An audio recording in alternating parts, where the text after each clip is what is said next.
Hope you guys are doing all right. So, I am deciding, I'm making the decision to go live on Sundays, 10 o'clock. I'm going to read from a book. And I think this is really, really cool for me because, first of all, I feel like I miss going to church on Sunday morning, which I haven't been in about 2 years, possibly no more than 2 years. No, it's been about a year. Let's just say a year.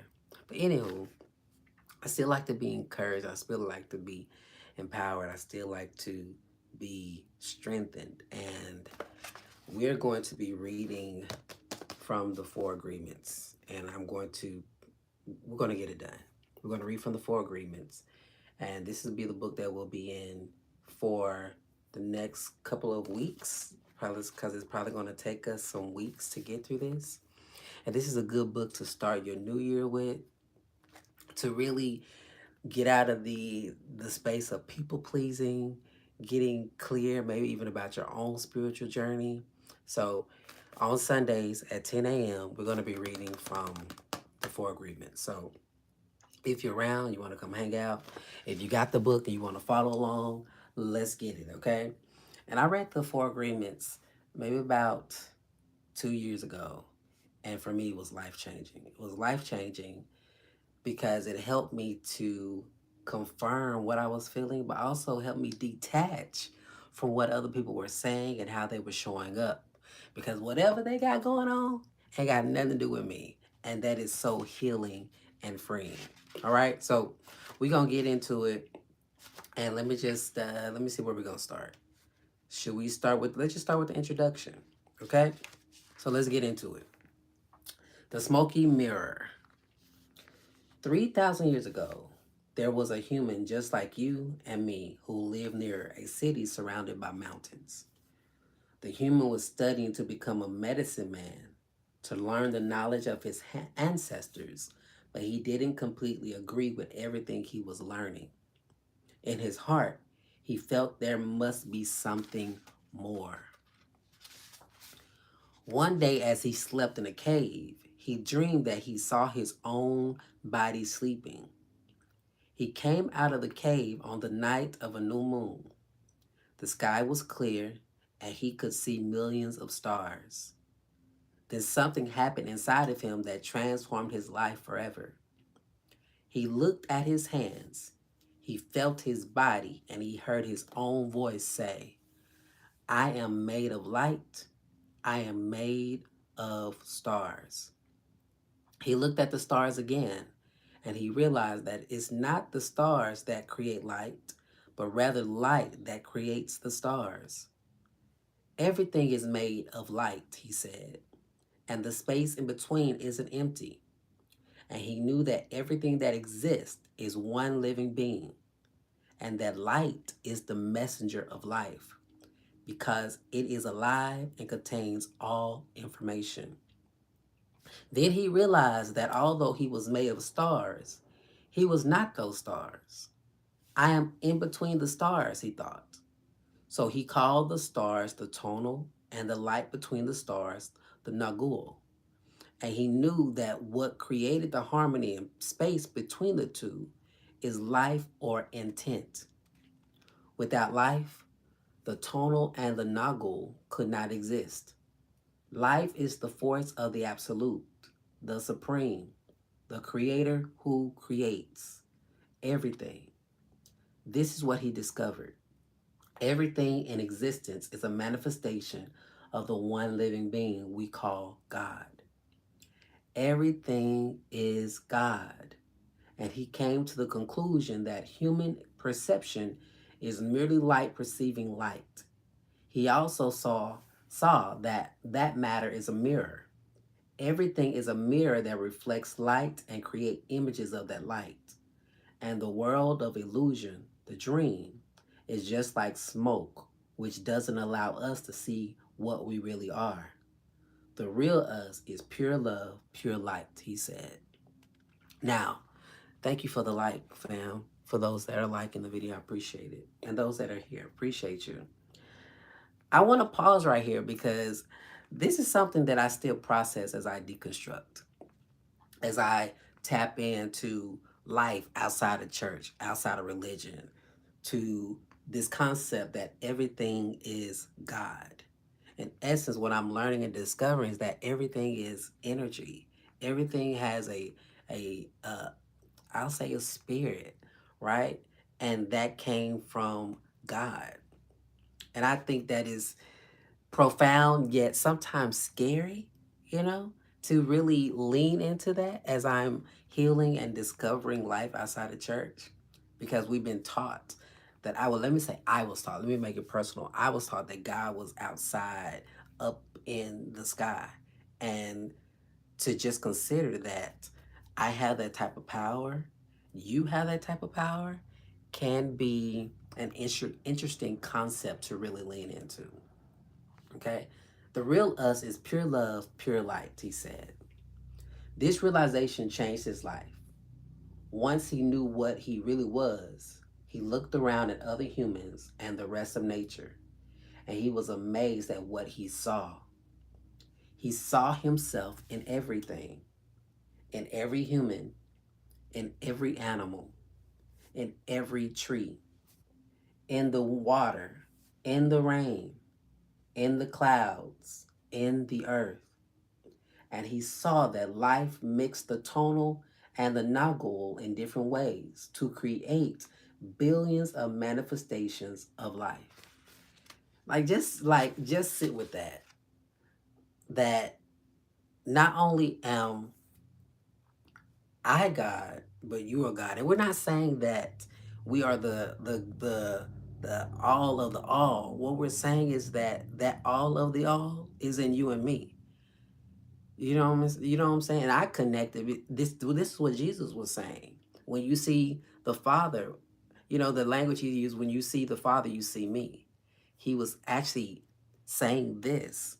Like everything is God. When I look at you, I see God. When you look at me, you see the Father. But in a lot of religious sectors, we don't get that conversation. And I think that's so juicy. Okay, let's continue. In those few moments, he comprehended everything. He was very excited, and his heart was filled with peace. He could hardly wait to tell his people what he had discovered. But there were no words to explain it. He tried to tell the others, but they could not understand. They could see that he had changed, that something beautiful was radiating from his eyes and his voice. They noticed that he no longer had judgment about anything, excuse me, or anyone. He was no longer like anyone else. He could understand everyone very well, but no one could understand him. They believed that they believed that he was an incarnation of God. And he smiled when he heard this and he said, "It is true. I am God, but you are also God. We are the same, you and I. We are images of light. We are God." But still, the people didn't understand him. He had discovered that he was a mirror for the rest of the people, a mirror in which he could see himself. Everyone is a mirror, he said. He saw himself in everyone, but nobody saw him as themselves. And he realized that everyone was dreaming, but without awareness, without knowing what they really are. They couldn't see him as themselves because there was a wall of fog or smoke between the mirrors. And that wall of fog was made by the interpretation of images of light, the dream of humans. Then he knew that he could soon forget. Then he knew that he would soon forget all that he had learned. He wanted to remember all the visions he had had. So he decided to call himself the smoky mirror so that he could always know that matter is a mirror and the smoke in between is what keeps us from knowing what we are. He said, "I am the smoky mirror because I am looking at myself in all of you. But we don't recognize each other because of the smoke in between us. That smoke is the dream, and the mirror is you, the dreamer. I love this because it takes me back to this book I read, Paul Ferrini, when he talks about judgment. And he says that when we judge others, we are literally, the way that he worded, I probably paraphrase it, but he basically said when you have a judgment on somebody, it's basically a indicator that there's something in you that you do not want to address. And that right there has freed me from being so critical and to check myself in areas that I need healing. So I don't know if that helped or assisted and supported somebody, but I think oftentimes when we are looking at what other people got going on, we don't realize that they are a mirror of our own reality or the judgments that we have, whether good, bad, or different. What is the scripture that says this? And I probably say this a lot because I'm a church boy. It says, "Judge not that ye be not judged." You got to give an account for yourself. Like there's legit no heaven or hell that anybody could put you in, but we often have been taught and coached and trained to put people in heaven or hell. And this is basically telling don't do that. Because everybody has an aspect or they are a mirror of you and what you got going on. All right. So let's get into it. And we'll probably be I'm gonna aim to be on here for an hour. So we're gonna just continue to read. If you're coming in, coming out, hey, my name is Titus Glenn. I'm a spiritual deconstruction coach. I sing, songwrite, and I use music as medicine. But I'm also intellectual, so I like to read and I like to have these conversations. So if you're around, thanks for coming. Thank you for subscribing to the channel. And we're just gonna continue to do this. All right, here we go. So, chapter one, domestication and the dream of the planet. What you are seeing and hearing right now is nothing but a dream. Listen, I let me say that again, because sometimes it don't feel like you're dreaming. Sometimes it don't feel like, the way that life is lifing currently. Life is going life, good, bad, and indifferent, right? But sometimes it don't feel like this stuff is made up. Like legit, everything is made up. Money is made up. What this room I'm living in it was made up, right? Like what you where you at is made up. It's sometimes it's like what's real, what's fake. All of it is not. It's play because the earth is the stage, right? Okay, let me not get carried away. Here we go. What you are seeing and hearing right now is nothing but a dream. You're dreaming right now in this moment. You're dreaming with the brain awake. Dreaming is the main function of the mind, and the mind dreams 24 hours a day. It dreams when the brain is awake, and it also dreams when the brain is asleep. The difference is that when the brain is awake, there is a material frame that makes us perceive things in a linear way. When we go to sleep, we do not have the frame. And the dream has the tendency to change constantly. Humans are dreaming all the time. Before we were born, the humans before us created a big outside dream that we will call society's dream or the dream of the planet. The dream of the planet is the collective dream of billions of smaller personal dreams, which together create a dream of family, a dream of community, a dream of a city, a dream of a country, and finally, a dream of the whole humanity. The dream of the planet includes all of society's rules, its beliefs, its laws, its religions, its different cultures and ways to be, its governments, schools, social events, and holidays. Again, just a reminder that this world that we're living in was all created.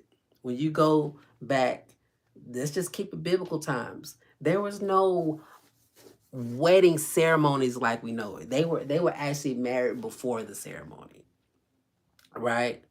But we ain't gonna say we. I'm finna say them niggas. Okay, we can't. I don't know. I don't know who's watching. I don't want to offend nobody. But let's just say People before us imagined a world where there was a certain type of family and family had to look a certain way. And a lot of people bought into the idea. And so here we are. Here we are. Okay? We were born with the capacity to learn how to dream. Listen, we are born with the capacity to learn how to dream. And the humans who live before us teach us how to dream the way society dreams. The outside dream has so many rules that when a new human is born, we hook the child's attention and introduce these rules into his or her mind.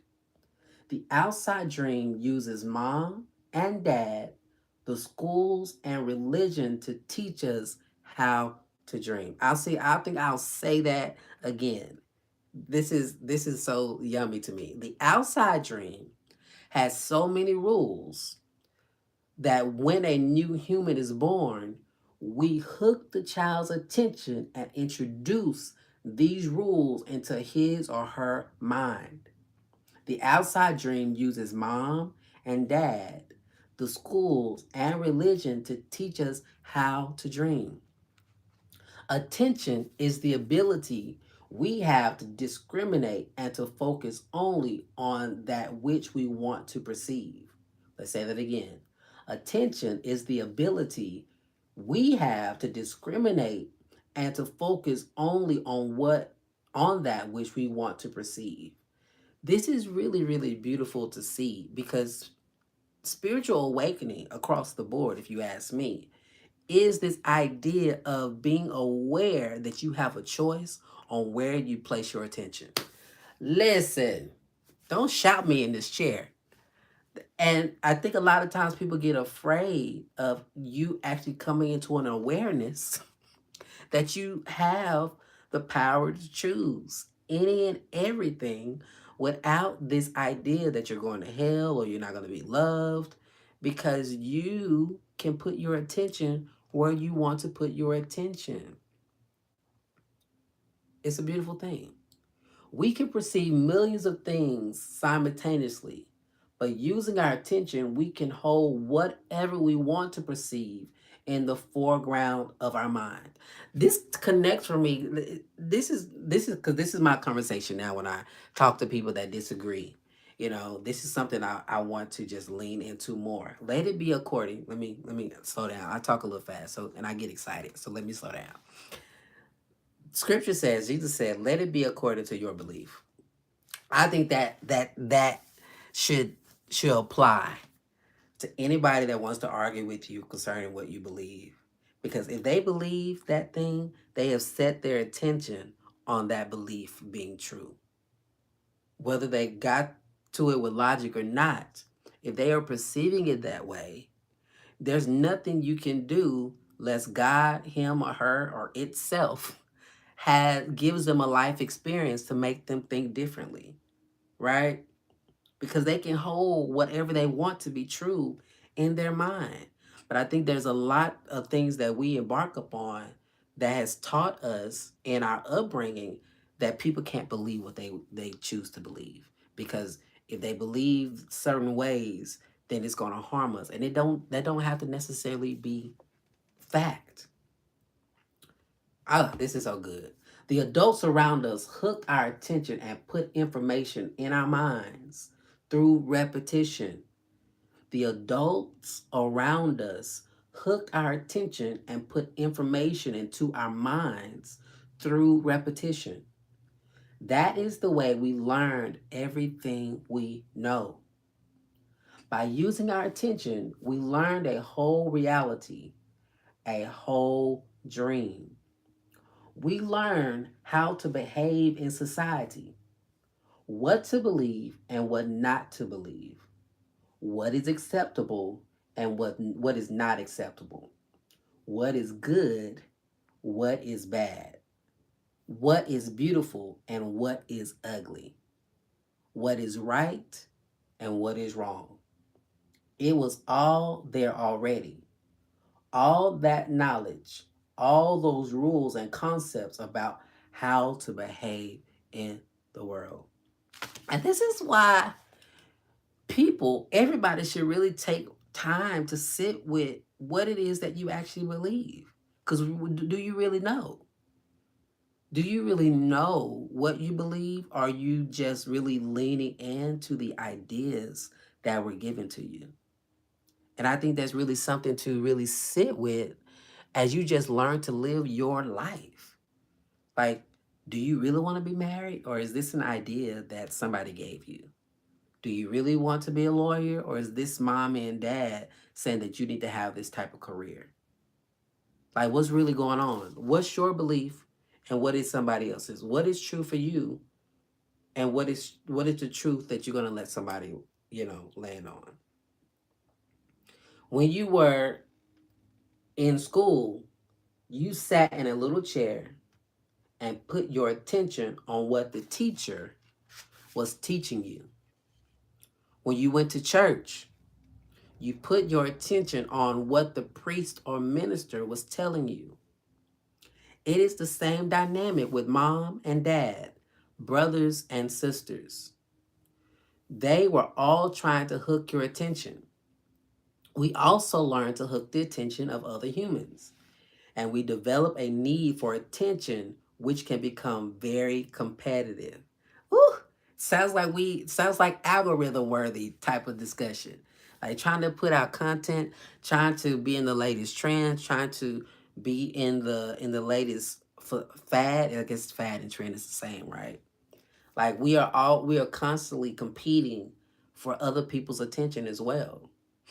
Now, not only is our attention being, fought for, children compete for the attention of their parents, their teachers, their friends. Look at me. Look at what I'm doing. Hey, I'm here.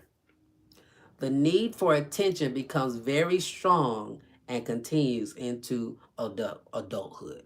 Whew, this is so good.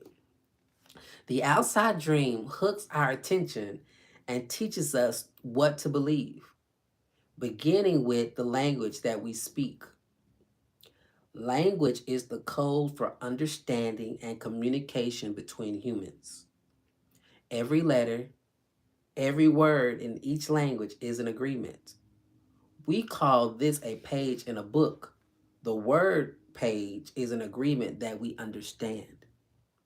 Once we understand the code, our attention is hooked and the energy is transferred from one person to another.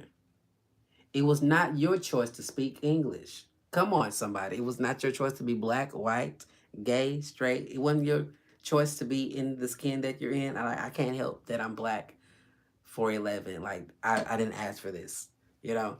Not that I know of, anyway. Okay. It was not your choice to speak English. You didn't choose your religion or your moral values. They were already there before you were born. We never had the opportunity to choose what to believe or what not to believe. Let's say that again. We never had the opportunity to choose what to believe or what not to believe. We never chose even the smallest of these agreements. We didn't even choose our own name. As children, we didn't have the opportunity to choose our beliefs, but we agreed with the information that was passed to us from the dream of the planet via other humans. The only way to store information is by agreement. The outside dream may hook our attention, but if we don't agree, we don't store that information. As soon as we agree, we believe it. And this is called faith. To have faith is to believe unconditionally. Whew. Like put me in A flat because that was a shouting cue. To have faith is to believe unconditionally. That's how we learn as children. Children believe everything adults say. We agree with them, and our faith is so strong that the belief system controls our whole dream of life. I'm repeating a lot of this because this is so reading this again just makes you want to just shift all over again. This is how we learn as children. Children believe everything adults say. We agree with them. And our faith is so strong that the belief system controls our whole dream of life.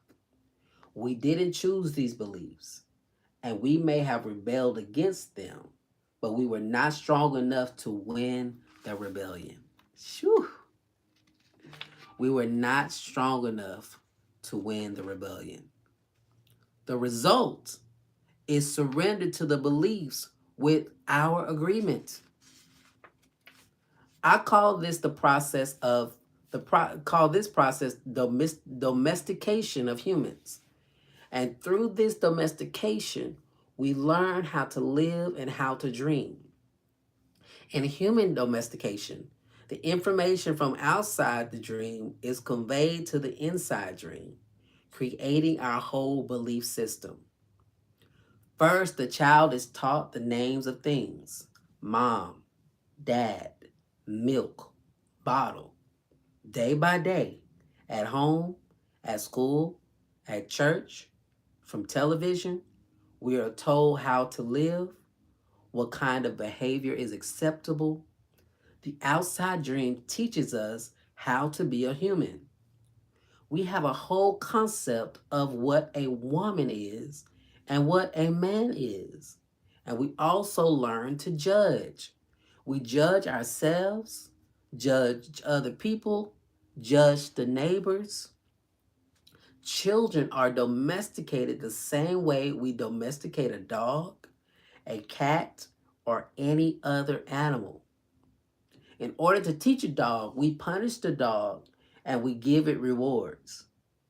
Man, we train our children, whom we love so much, the same way that we train our domesticated animal, with a system of punishment and reward.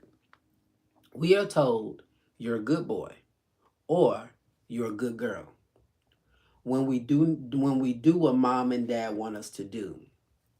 When we don't, we are a bad girl or a bad boy. When we went against the rules, we were punished. When we went along with the rules, we got a reward. We were punished many times a day, and we were also rewarded many times a day. Soon we became afraid of being punished and also afraid of not receiving the reward. The reward is the attention that we got from our parents or from other people like siblings, teachers, and friends. We soon develop a need to hook other people's attention in order to get the reward. The reward feels good, and we keep doing what others want us to do in order to get the reward. Like this is like training 101.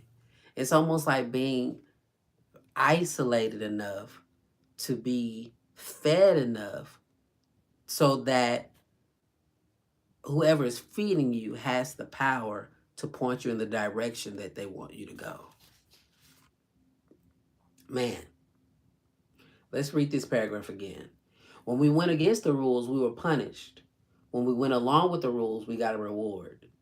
We were punished many times a day, and we were also rewarded many times a day. Soon we became afraid of being punished and also afraid of not receiving the reward. The reward is the attention that we got from our parents or from other people like siblings, teachers, and friends. We soon develop a need to hook others people's attention in order to get the reward. The reward feels good, and we keep doing what others want us to do in order to get the reward. With that fear of being punished and that fear of not getting the reward, we start pretending to be what we are not, just to please others, just to be good enough for someone else. When we try to please mom and dad, we try to please the teachers at school, we try to please the church, and we start acting. Man, we pretend to be what we are not because we are afraid of being rejected. Let's repeat that again. We pretend to be what we are not because we are afraid of being rejected. The fear of being rejected becomes the fear of not being good enough. Eventually, we become someone that we are not. We become a copy of mama's beliefs, daddy's beliefs, society's beliefs, and religion's beliefs. All our normal tendencies are lost in the process of domestication. And when we are old enough for our mind to understand, we learn the word no. The adults say, don't do this and don't do that. We rebel and say, no. We rebel because we are defending our freedom. We want to be ourselves, but we are very little, and the adults are big and strong.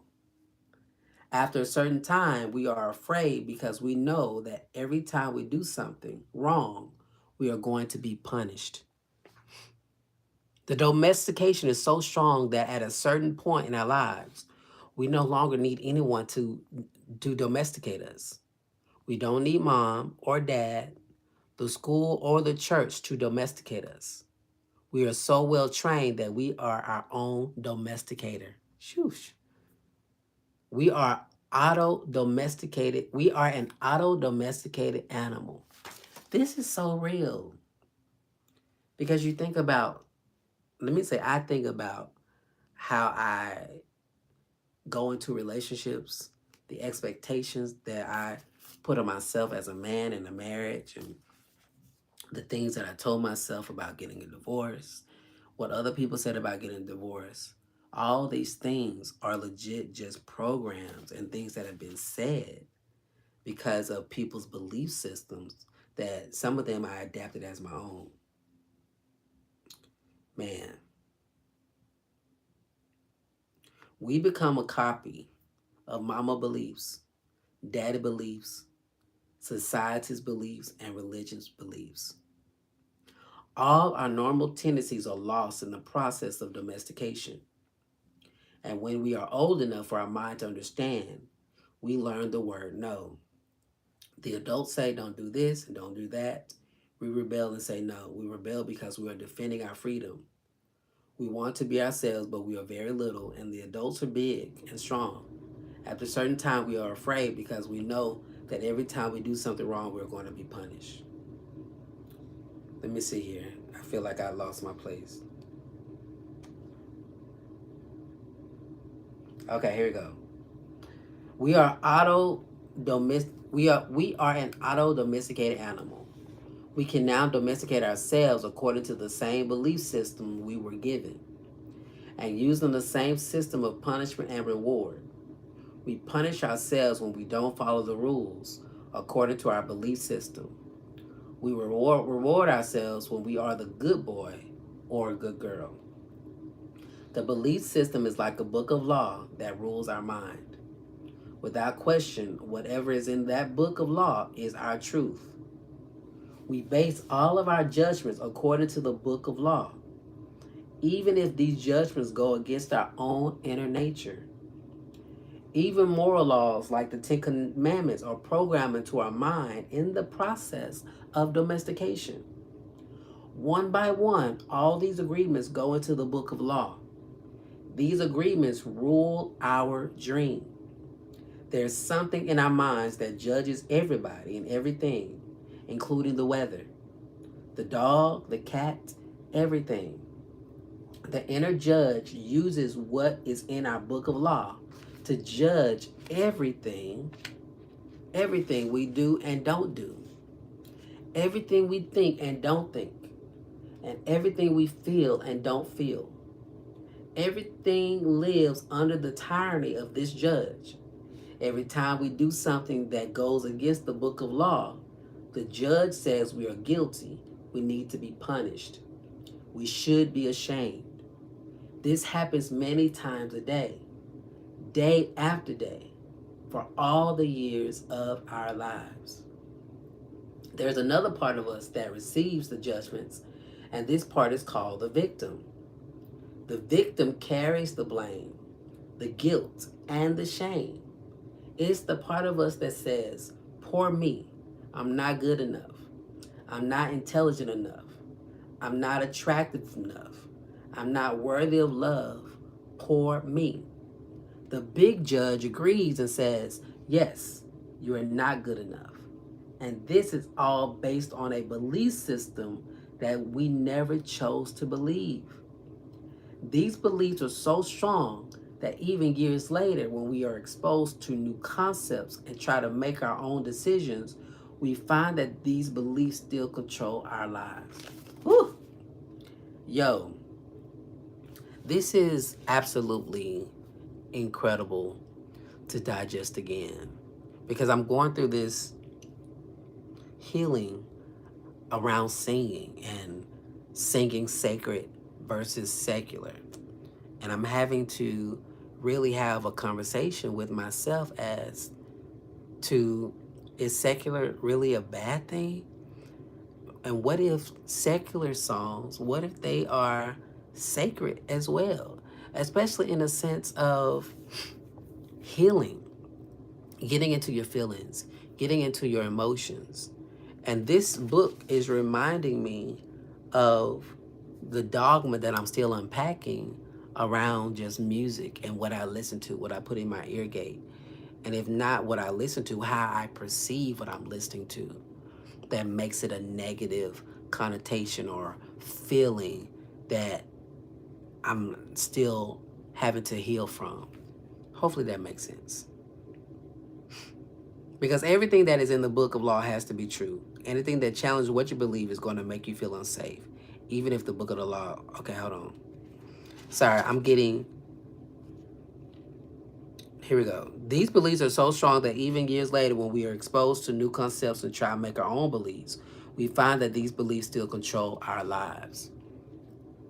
Whatever goes against the book of law will make you feel a funny sensation in your solar plexus. And it's called fear. Breaking the rules in the book of law opens your emotional wounds, and your reaction is to create emotional poison. Because everything that is in the book of law has to be true. Anything that challenges what you believe is going to make you feel unsafe. Even if the book of law is wrong, it makes you feel safe. Sheesh. This is... Because think about it. A lot of people, all they know is the Bible.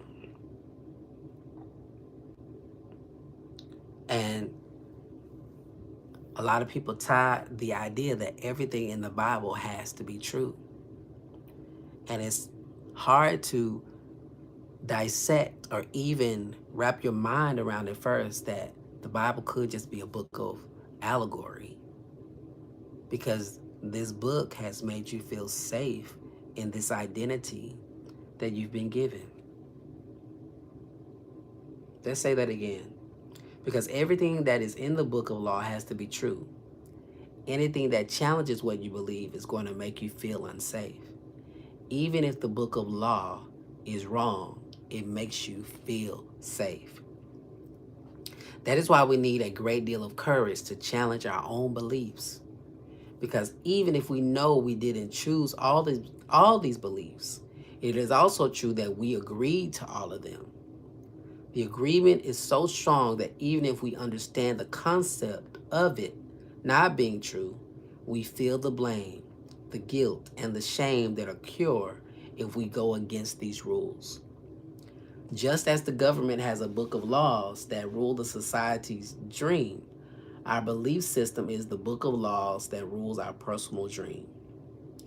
All these laws exist in our mind. We believe them, and the judge inside us bases everything on these rules. The judge decrees, and the victim suffers the guilt and punishment. It's almost like a tug of war between yourself. Like you play victim, then you play judge. Then you play victim, then you play judge. Just as the government has a book of laws that rule the society's dream, our belief system is the book of laws that rule our personal dream. All these laws exist in our mind. We believe them, and the judge inside us bases everything on these rules. The judge decrees, and the victim suffers the guilt and punishment. But who says there's justice in this dream? True justice is paying only once for each mistake. True injustice is paying more than once for each mistake. Ooh, that's a repeat. True justice is paying only once for each mistake. True injustice is paying more than once for each mistake. How many times do we pay for one mistake? The answer is thousands of times. The human is the only animal on earth that pays 1,000 times for the same mistake. The rest of the animals pay once for every mistake they make, but not us. We have a powerful memory. We make a mistake, we judge ourselves, we find ourselves guilty, and we punish ourselves. If justice exists, then that was enough. We don't need to do it again. But every time we remember, we judge ourselves again, we are guilty again, and we punish ourselves again and again and again. If we have a wife or a husband, he or she also reminds us of the mistake so we can judge ourselves again, punish ourselves again, and find ourselves guilty again. Is this fair? I am I'm not gonna get emotional on this live. I think it's something that I have had to walk through this year because I was evicted this year pursuing, I ain't gonna say because I was pursuing a dream. That's just where I was evicted. Let's just leave it at that. And I think there's a lot of judging that I've done. And even though I am getting myself out of this hole that was created, I mean, I created it, right? It's almost like this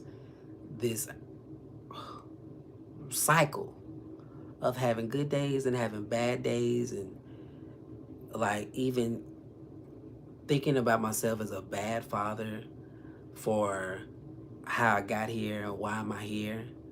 And I'm realizing that the first time was okay, but to continuously to do it now is not okay for me to do. Um, and my sister, one of my line sisters from Intervisions Ministry School, reminded me of this a couple of weeks ago because I was bringing it back up, and she was like, if your child did something and they were on this path that you were on, would you beat them up constantly? Or would you offer some other support or something else? And I said I would be there every step of the way. I would offer them something else. And the invitation again was to not beat myself up. And maybe that's somebody who needs to hear that. Like, you don't have to beat yourself up. You don't have to beat yourself up over something that you've already did. It's in the past. Now you get to rise from that. Man, how many times do we pay for one mistake? The answer is thousands of times. The human is the only animal on earth that pays 1,000 times for the same mistake. The rest of the animals pay once for every mistake they make, but not us. We have a powerful memory. We make a mistake, we judge ourselves, we find ourselves guilty, and we punish ourselves. If justice exists, then that was enough. We don't need to do it again. We are guilty again. But every time we remember, we judge ourselves again. We are guilty again, and we punish ourselves again and again and again. If we have a wife or a husband, he or she also reminds us of that mistake so we can judge ourselves again, punish ourselves again, and find ourselves guilty again. Is this fair? How many times do we make our spouse, our children, or our parents pay for the same mistake? Every time we remember the mistake, we blame them again and send them all the emotional poison we feel at the injustice. Man, sounds like a chapter for forgiveness all in itself. How many times do we make our spouse, our children, our parents pay for the same mistake? Every time we remember the mistake, we blame them again and send them all the emotional poison we feel at the injustice, and then we make them pay again for the same mistake. Is that justice? The judge in the mind is wrong. The judge in the mind is wrong because the belief system, the book of law, is wrong. The whole dream is based on false law. 95% of beliefs we have stored in our minds are nothing but lies. And we suffer because we believe all these lies. In the dream of the planet, it is normal for humans to suffer, to live in fear, and to create emotional dramas. The outside dream is not a pleasant dream. It is a dream of violence, a dream of fear, a dream of war, a dream of injustice. The personal dream of humans will vary, but globally it is mostly a nightmare. If we look at human society, we see a place so difficult to live in because it's ruled by fear.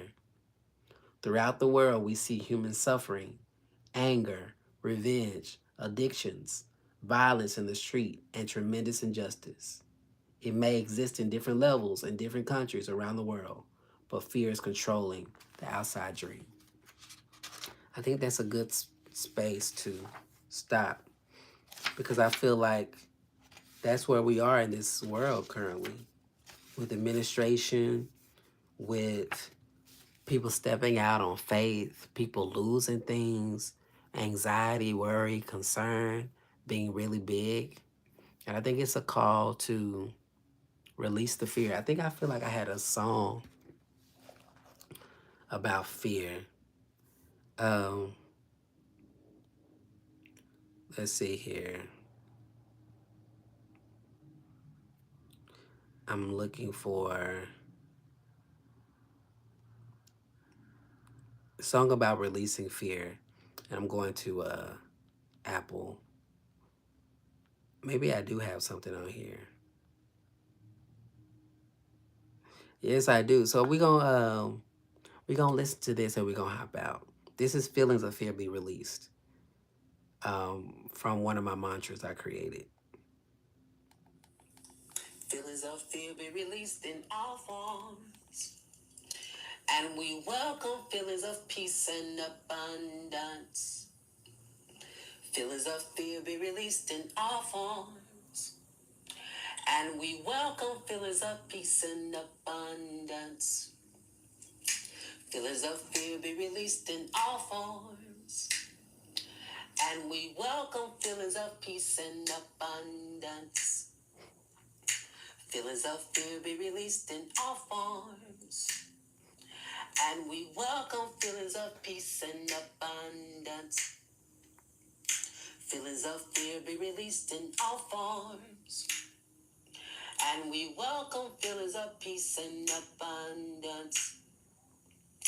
Feelings of fear be released in all forms. And we welcome feelings of peace and abundance. And now we dance, dance, dance like it's already done. We dance, dance, dance like it's already done. We dance, dance, dance like it's already done. We dance, dance, dance like it's already done. So, with that being said, family, thank you for joining. If you liked this hour of this time together, please consider subscribing to the channel. If you are missing singing and miss singing and being around other creatives, join the Inner Chamber. Link is in my bio, but you can go to www.titusglenn.com/the Inner Chamber. And we welcome you to come alongside us on this journey. So I hope you guys have an amazing day and I hope you was encouraged throughout the live. And yeah, we'll see you guys next week. So you guys take care. Love you back.